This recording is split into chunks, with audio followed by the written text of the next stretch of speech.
വെയിലില്ലേ വെയിൽ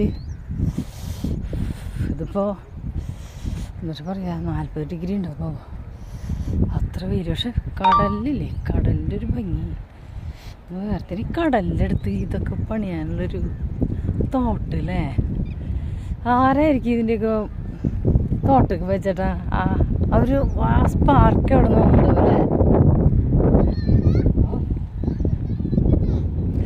വാടാ,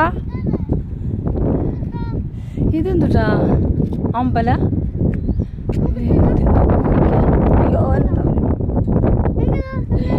എൻ്റെ ടവലും എൻ്റെ തോർത്തോണ്ട് പോയി. ഇതൊക്കെ എന്തൊക്കെയാണ് കേട്ടാ. എനിക്ക് അകലെന്ന് നോക്കുമ്പോൾ എന്ത് രസമല്ലേ, അടിപൊളിയല്ലേ? ഇവിടെ എന്തോ ഒരു സാധനം പണിയാനായിട്ട് തുടങ്ങി വെച്ചിട്ടുണ്ട്. പണിഞ്ഞിട്ടില്ല കേട്ടോ, എന്താണോ അത്. ഇഷ്ടംപോലെ